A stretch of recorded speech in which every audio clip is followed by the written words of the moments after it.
63 applicants stood in the glass lobby of the Nexara building, broad, polished, every one of them dressed in black. Then the door turned, and Dominic Shaw walked in. Wrinkled shirt. Von Gumpe. Behind him, a 6-year-old girl clutching a white stuffed rabbit. The laughter came immediately. Someone said it looked like a preschool drop-off. Dominic didn't turn around. He set his daughter down, smoothed her hair once, and walked onto the floor. 30 seconds later, Logan Cross, 253 pounds of regional MMA champion, was face down on the mat. Nobody laughed after that. Not even Giselle Park, who had stepped close enough to see everything, her heart moving faster than she was prepared to admit. The man they mocked would become the only one standing between her and everything she was about to lose. That Monday morning had started like any other at the Nexara building, 42 floors of blue glass rising above the east side of the city, home to one of the most quietly powerful security technology firms on the eastern seaboard. But the first floor that day had been converted into something else entirely. 63 candidates filled the lobby in 2 long rows, each one carefully selected, each one arriving with the particular posture of a man who believed he was the obvious answer to the question being asked. Former police officers, professional fighters, ex-military contractors, men who had spent years being paid to look dangerous and had become very good at it. The air smelled like ambition and shoe polish. Then the revolving door turned, and Dominic Shaw walked in.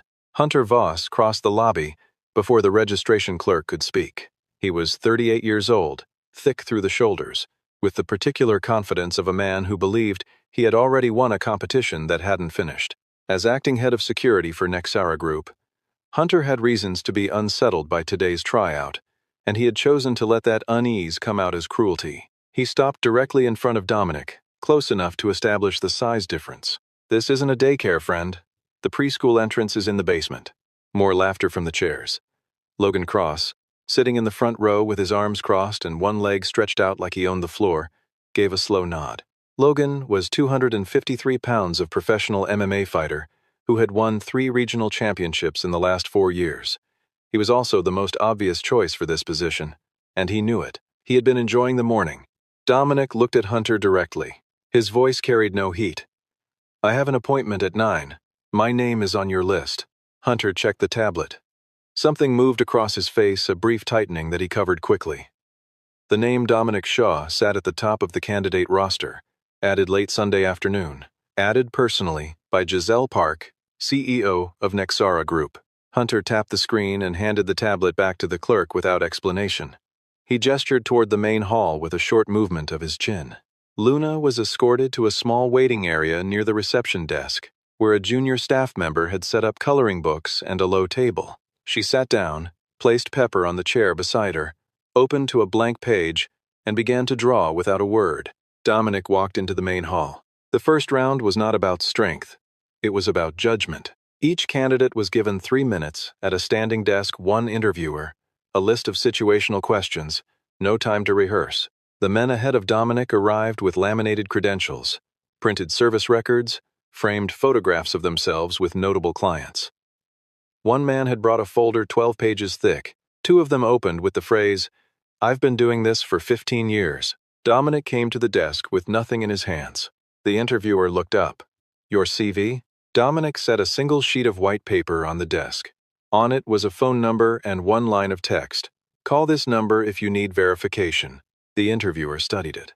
Hunter Voss, standing nearby with his arms folded, let out a short breath through his nose, the sound a person makes when they've decided to be patient in a theatrical way. "You're serious?"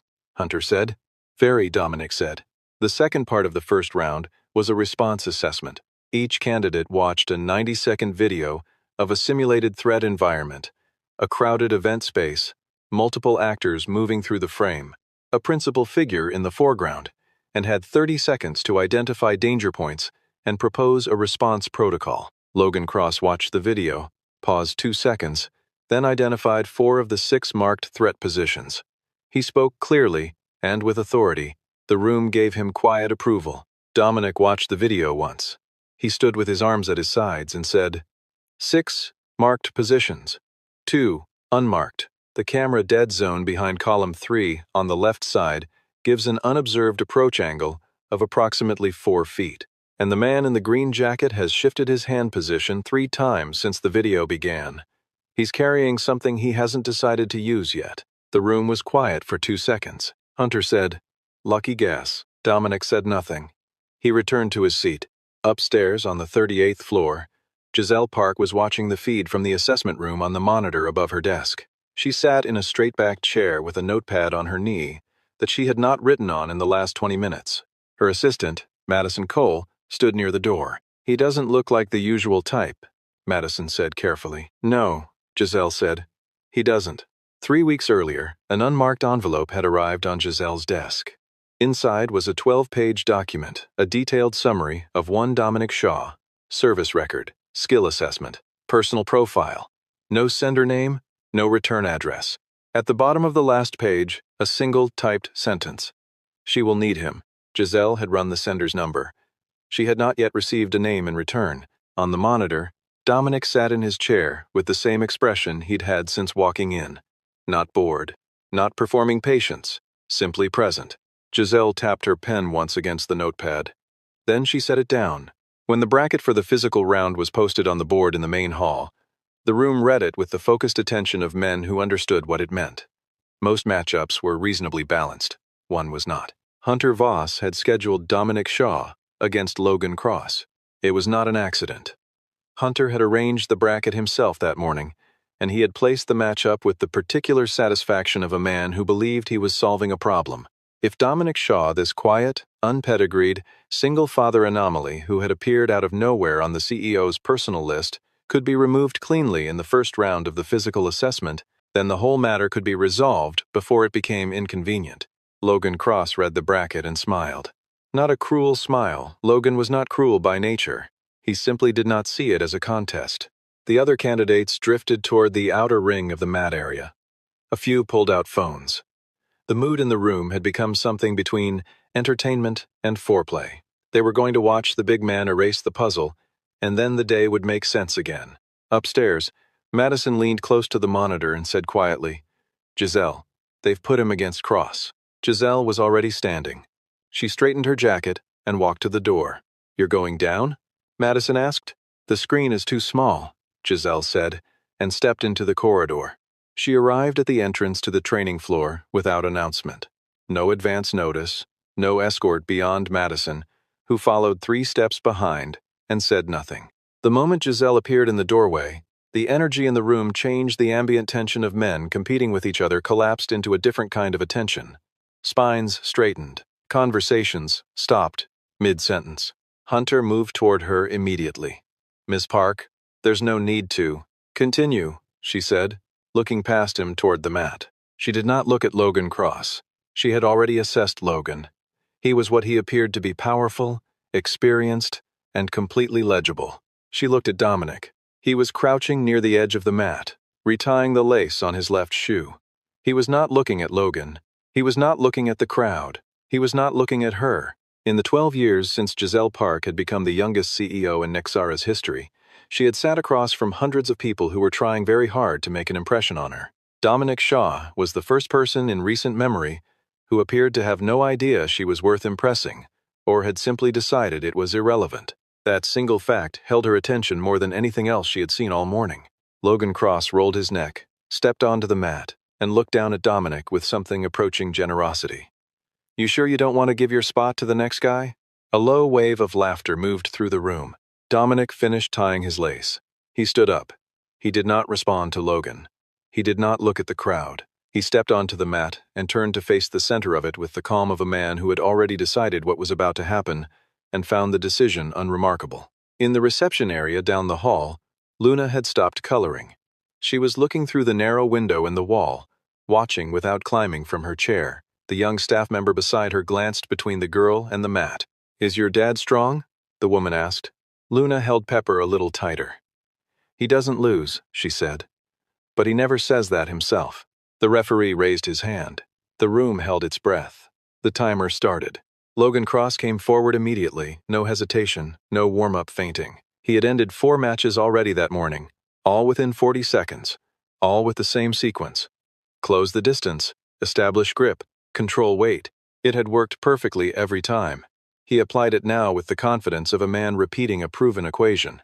Dominic moved back, not scrambling one precise step, shifting his weight to the outside edge of his left foot in a way that redirected Logan's approach angle by approximately 6 degrees. It was barely visible. It was also the reason Logan's grip closed on air instead of shoulder. The room didn't understand what had happened. Logan recovered and came again. By the 9th second, Giselle had stopped breathing at her normal rhythm.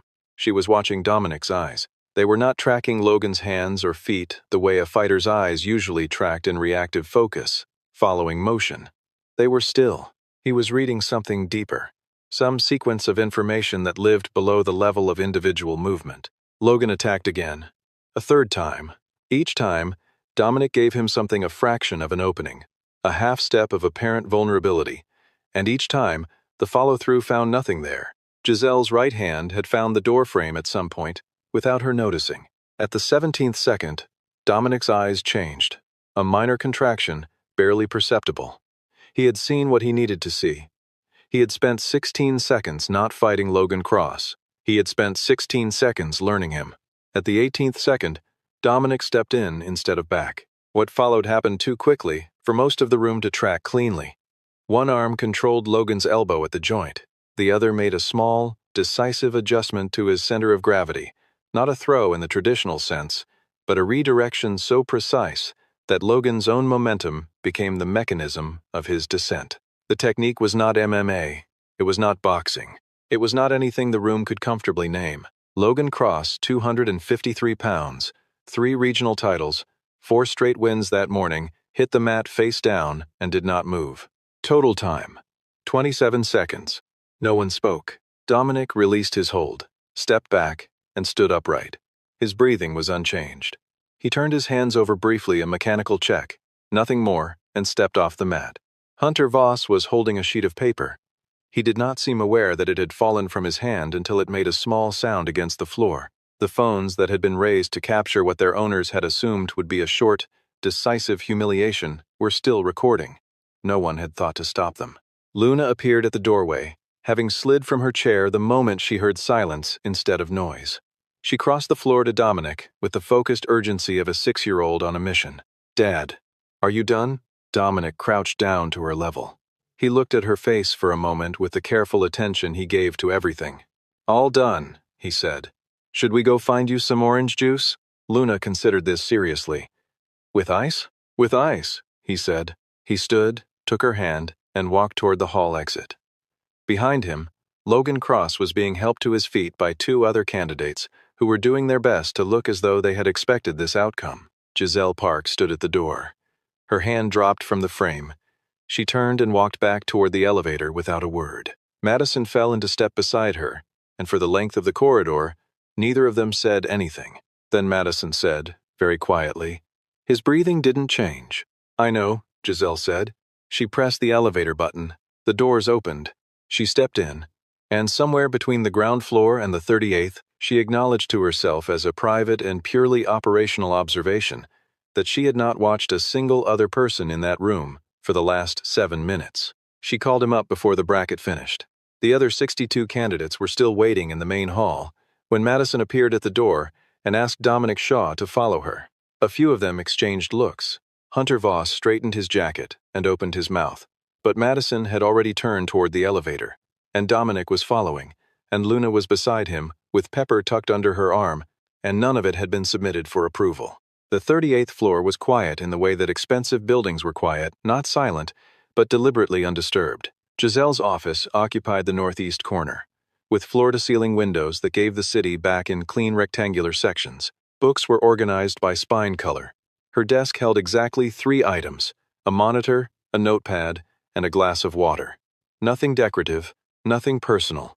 Luna stepped inside, stopped, and looked around with the evaluative focus of a child who took environments seriously. "It's nice in here," she said, "but there aren't any plants." Giselle, who had been watching Dominic from behind her desk, looked at the girl. A beat passed. "I know," she said. Then she looked back at Dominic, and the conversation about plants ended, though something about it stayed in the room. She slid a folder across the desk. "Sit down." He sat. Luna settled into the chair beside him, opened a small notebook from her coat pocket, and began drawing without being asked to. Giselle asked about the technique on the mat. He said it came from specific training in specific environments. He did not elaborate. She asked about his service record. He said it was in the folder she'd already reviewed. She asked who had sent her the 12-page document with his name on it. He looked at the folder on her desk. For 2 seconds, something moved behind his eyes, a recognition, a calculation, and then a deliberate settling. "I don't know," he said. She watched him. He was telling the truth. That was the part that bothered her most. "What salary are you asking?" she said finally. He gave her a number. It was reasonable, not suspiciously low, not inflated. It was the number of someone who had thought about what the work was worth, rather than what the market would bear. She signed the contract without renegotiating. Downstairs, Hunter Voss received the news on his phone. He stood in the corridor outside the main hall, looked at the screen for a long moment, and then called a number that did not appear in Nexara's company directory. The call lasted 40 seconds. Afterward, he put his phone in his pocket, smoothed the front of his jacket, and went back inside to conclude the rest of the tryout as though nothing had happened. The first 7 days, Dominic worked like a shadow. He stayed exactly 1 step behind Giselle, not 2, not beside her. 1 step. The positioning was precise enough that Giselle noticed it on day 2 and said nothing, because there was nothing to say about it. It was correct. It was how it should be done. He knew which doors were on delayed hinges before he reached them. He read meeting rooms before she entered them, not conspicuously, just a half-second pause at the threshold, eyes moving once across the space. He knew when someone in a room was carrying tension before the conversation revealed it. In 7 years of running Nexara, Giselle had never had a security detail that she forgot was there because it simply functioned so naturally. She had spent those years finding ways to move around her guards. She did not find herself doing that now. She also noticed that he did not look at her the way people usually looked at her. The particular voltage that occurred when someone was aware they were standing near a CEO, that low-grade performance energy, the slight overpositioning of the body toward power, was absent in him. He was not positioned toward her because she was important. He was positioned toward her because she was his responsibility. The distinction was so unfamiliar that it took her 3 days to name it. On the 5th day, the daycare called at noon. Luna's usual afternoon sitter had a family emergency and could not take her. Dominic came to Giselle's office door and spoke briefly to Madison.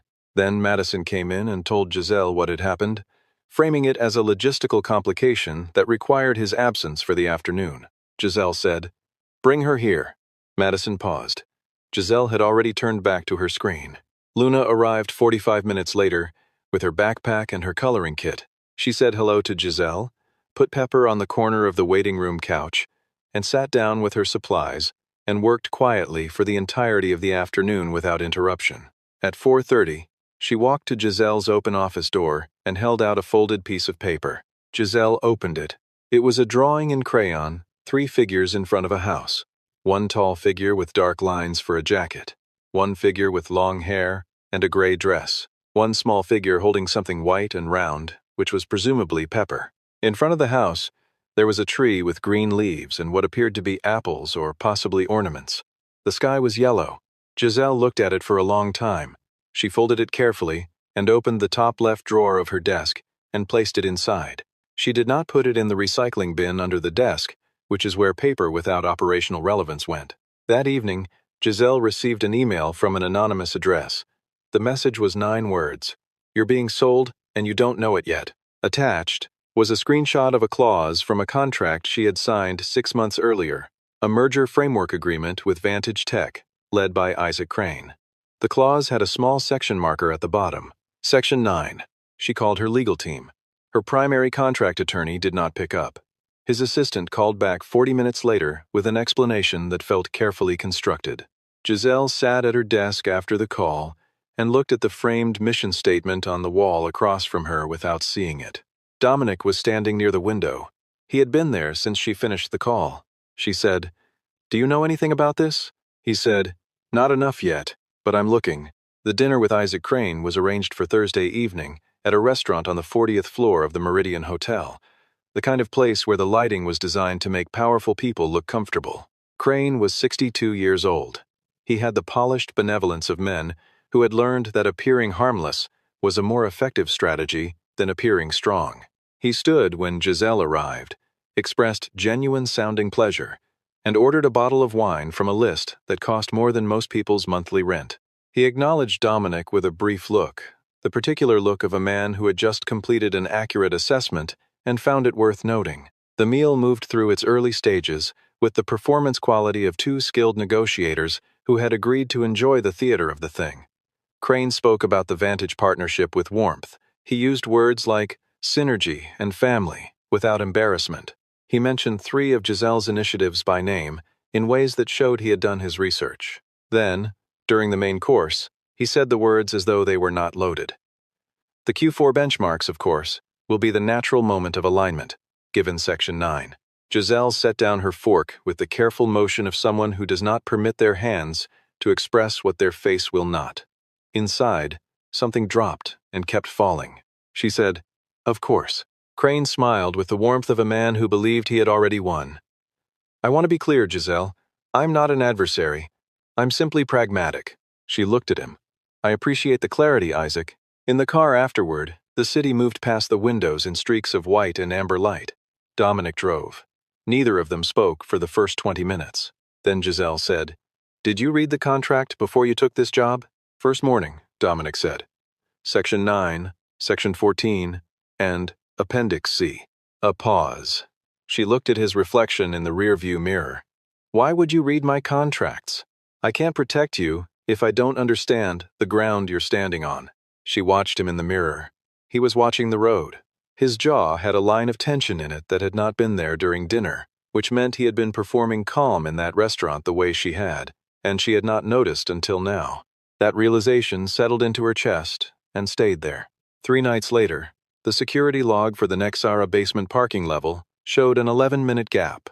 No footage. No error code explaining the gap, just the gap itself, which was technically impossible under the current system unless the gap had been created by someone who understood the system well enough to edit it. Dominic found it during his standard end-of-day review. He did not report it immediately. He made a copy of the log, closed the original, and sat for a long time in the security office on the 2nd floor, looking at the 11-minute window. He had spent 4 years in a Delta Force unit that specialized in identifying internal network compromises, situations where the threat was not coming from outside, but from within a trusted structure. He knew what the early architecture of a betrayal looked like. He was looking at it now. Hunter Voss had access to the camera system. Hunter Voss had a phone number in his contacts that did not belong to Nexara, and Hunter Voss had been in the building during those 11 minutes. Dominic closed his laptop and began to build a different kind of record. The conversation about Claire happened on the 12th night. Luna had started coughing around 3 in the afternoon, nothing alarming, but by 6 o'clock she had a low fever and the particular expression of a child who was managing her discomfort with slightly too much determination. Dominic came to Giselle's office at 6:15 and asked with the economy of words that defined him if he could leave at 7 instead of 8. Giselle stood up and got her coat. He looked at her. "You don't need to." "I know," she said. His apartment was on the 14th floor of a building 12 blocks north. It was clean and small and contained almost nothing that was not functional except for one corner of the living room, which belonged entirely to Luna. Drawings covered the wall in a dense, overlapping gallery. Books were stacked in bright columns by height. A low basket held an arrangement of stuffed animals in some order that appeared to have its own internal logic. Giselle sat on the edge of Luna's bed, while Dominic went to make soup in the kitchen. Luna looked up at her from the pillow with the evaluative calm of a 6-year-old who was assessing whether this visitor was going to say something useful. "Do you have a mom?" Luna asked. "Yes," Gisela said. "Is she around?" "She's busy. We don't see each other much." Luna considered this with the seriousness of a judge reviewing new evidence. "My dad is busy too," she said. "But he's always here." Later, after Luna was asleep and the soup bowls had been rinsed, they sat at the kitchen table with 2 cups of tea. The building made its evening sounds. The city pressed its light against the window glass. Giselle asked about Luna's mother. Dominic was quiet for long enough that she wondered if she had asked something she should not have. Then he turned the cup once in his hands and said that her name was Claire, that she had been killed in a car accident 3 years ago, when Luna was 3, that he had been on a mission when the call came, that he had been on a transport home within 6 hours and out of service within 60 days, and that he had not gone back. He said all of it the way he did most things directly, without ornamentation, without asking for a particular response. Giselle did not offer sympathy in the standard arrangement of words. She sat with it for a moment and then said, "Is that why you always stay exactly one step back?" He looked at her, and for the first time since she had known him, the expression on his face was not the expression of a person doing a job. It was something older and less defended than that. He did not answer. But he did not look away. In the morning, she called the investigator she had retained separately from her legal team, the one no one at Nexera knew about. She gave the investigator the phone number from Dominic's original single sheet of white paper. The result came back within hours. The number belonged to a retired brigadier general named Samuel Holt, who had commanded Dominic's unit during the last 2 years of his service. Holt was the one who had sent the 12-page document. Holt knew about Crane. Holt had known for longer than she had. Giselle read the name in the report and sat back in her chair. She looked at the ceiling for a moment, and then she said to herself, "In the empty office, the only sentence that felt accurate, I've been surrounded, and I didn't see it." The emergency shareholder session arrived on a Tuesday.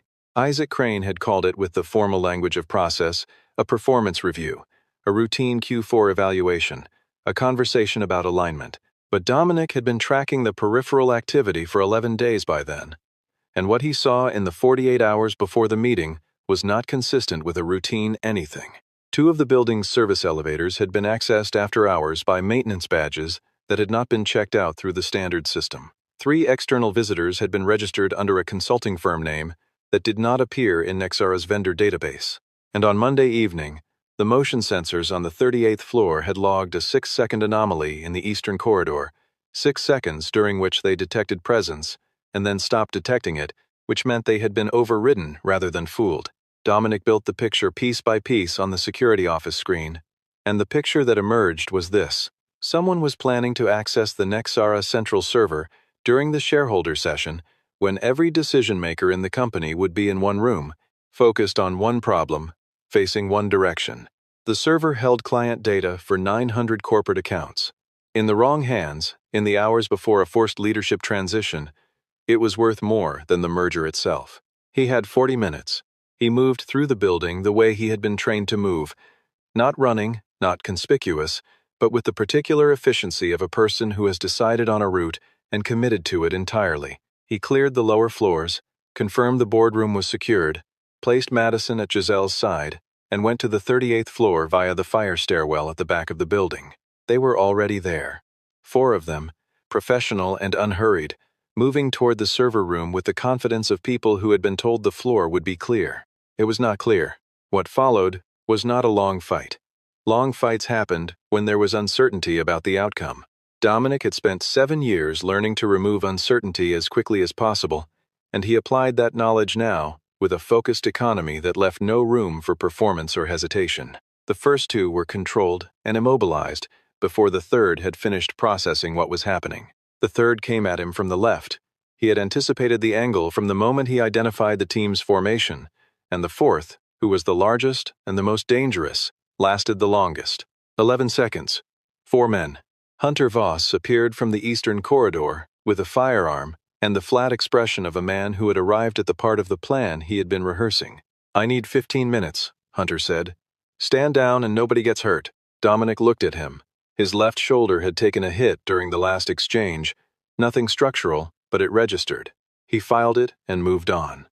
"I don't have 15 minutes, he said. The confrontation was brief. Hunter was skilled and committed, but he was operating on the logic of threat, and Dominic was operating on the logic of necessity, and necessity has a particular advantage in close quarters. When the sound of footsteps on the fire stairs announced the building security team's arrival 2 minutes later, Hunter Voss was seated against the wall with his hands immobilized and a resigned expression that contained, beneath its surface, the specific shame of a man who had bet on the wrong outcome. Downstairs, in the boardroom, Giselle Park was sitting at the head of the table with 31 shareholders and 1 Isaac Crane arranged in front of her. She had received the update from Madison 60 seconds earlier through an earpiece. She had absorbed it, processed it, and returned her face to its baseline configuration. Crane had been speaking. She let him finish his sentence. Then she said, "This session will need to be postponed. The reasons will be explained by law enforcement within the next few minutes. She let one beat pass, and then looked at Crane with the direct focus of someone who had finished being diplomatic. Section 9 will also be contested under Clause 22B, which provides for nullification in cases of documented partner fraud. I have the documentation. Crane sat very still. I've been building the file, she said, for 8 days. The hospital was not where Dominic had intended to end his Tuesday. He declined the first ambulance with the same energy he applied to most things he didn't need. Giselle met him in the lobby of the Nexara building, as the police were completing their initial processing of the scene, looked at his left shoulder and the state of his shirt, and said simply, "I'm driving." He started to say something. She held up her keys. At the emergency intake desk, she gave his name and insurance information. From memory, she had reviewed all personnel files on the weekend following his hiring, a fact she had not mentioned to him. The intake nurse looked at her, and then at Dominic, and then back at her with a diplomatic absence of assumption. In the exam room, while they waited for the attending physician, Giselle took the gauze from the supply shelf and began to work on the cut on his forearm. She did this without asking permission, which he found notable. "You know how to do this?" he said. "No," she said, "but I learned quickly." He watched her work for a moment and did not say anything further. Luna arrived 35 minutes later in the company of Madison, who had called the sitter and then driven over when the sitter wasn't answering. The girl came through the door with Pepper under one arm and covered the distance between the door and her father's bed in approximately 4 steps. She held his hand for a moment without speaking, which told Dominic more about what she had been feeling on the way over than any words would have. Then Luna looked at Giselle with the careful assessment she applied to questions that mattered. "Is Miss Park the reason Dad got hurt?" she asked. Dominic said, "No. Dad got hurt because of what his job needed him to do." Luna considered this. The reasoning was acceptable. She turned back to Giselle, and whatever she found in the woman's face appeared to satisfy some additional question she hadn't spoken aloud. "Can you stay?" Luna asked. "I don't want Dad to be alone when he's hurt." Giselle looked at Dominic. He was looking at the wall above the bed with the focused attention of someone who had decided to study the paint very carefully. She pulled the chair beside the bed closer to the wall and sat down. "Okay," she said. By 11 at night, the corridor was mostly quiet. Luna was asleep on the waiting room bench along the opposite wall, her head resting on Giselle's jacket. Pepper fitted into the space between her chin and her chest. Giselle sat without moving, her hand resting lightly on the edge of the bench near the girl's shoulder. Dominic stood at the doorway of the exam room, cleared for discharge but not yet gone. His shoulder had been properly dressed. He was wearing a clean shirt that Madison had retrieved from his apartment, along with Luna's things. He stood in the doorway and watched the two of them in the yellow corridor light, and did not speak for a long time. Giselle looked up. Neither of them said anything. The city ran its usual frequencies outside the window at the end of the hall sirens at a distance. The low harmonic of traffic. The anonymous noise of a place that didn't slow down for ordinary emergencies. Dominic walked back in and sat on the edge of the bench on the other side of Luna, so that the girl lay between them with Pepper occupying the logical center. After a while, Giselle said quietly. Luna added to the drawing. He waited. "The one she gave me last week," she said. "I had it on my desk. She came in this morning before I arrived and added something." "What did she add?" "A tree," Giselle said. "In front of the house." Dominic was quiet. The corridor light made a low, even sound above them. Luna breathed in the slow, even rhythm of a child who trusted, entirely and without condition, that the world around her was held. For the first time in the entire length of that long and breaking day, for the first time, perhaps, in a good deal longer than that, the corner of Dominic Shaw's mouth moved. It was small. It was quiet. It was, unmistakably, a beginning.